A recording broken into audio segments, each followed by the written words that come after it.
Most megnézzük, hogy PET palackból hogy lehet pengetőt csinálni. Bármilyen PET palack, igazából minél keményebb a PET palack, annál jobb a pengetőanyag. Ma már egész kevés palack készül jó minőségű műanyagból. Első lépés. Eltávolítjuk az elejét, a tetejét.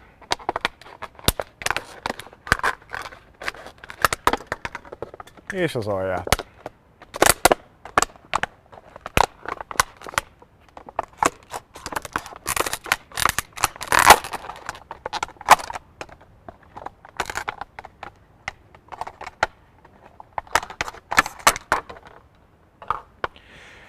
Kétféle lehetőségünk van. Mutatom a könnyebbet.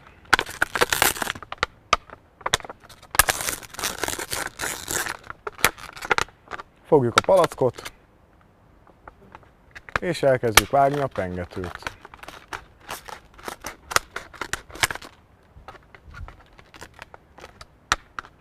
Innen is, onnan is.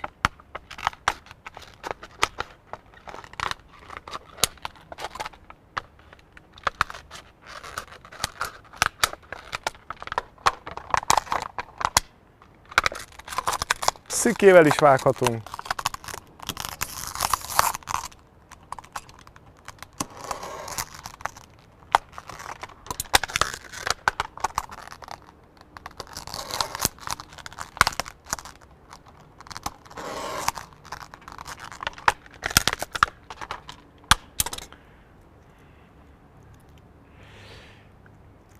Kész a pengető. Még olyat lehet csinálni, hogyha kész vagy, hogy összeragasztod ott, ahol fogod a pengetőt. Tehát a pengető felületet azt meghagyod,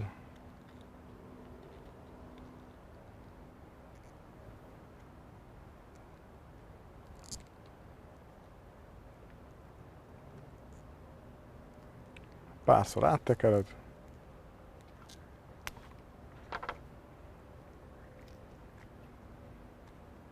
és kész a pengetőanyag. Ezt a fajta pengetőt fémhúros DLDG kobozhoz használom.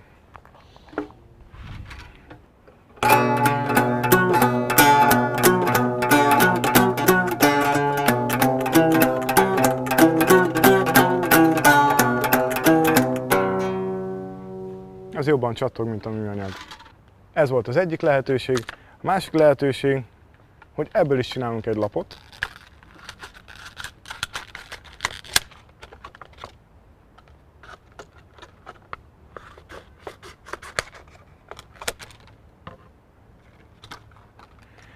És ugyanúgy, mint a műanyag doboznál, itt is elkezdünk csíkokat vágni. Igazából az, hogy milyen vastagra vágod, az teljesen rajtad múlik. Lehet kísérletezni vékonyabbakkal, vastagabbakkal. És miután kivágtad, hát egy néhány centit visszahajtasz,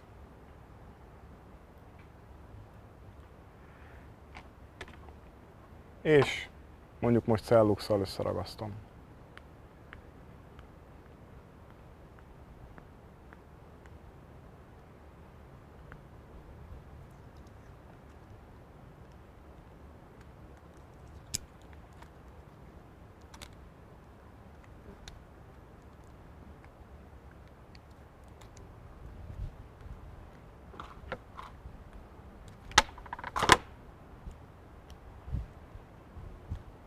És kész a pengetőanyag. Ezzel is gyönyörűen megszólal a hangszer.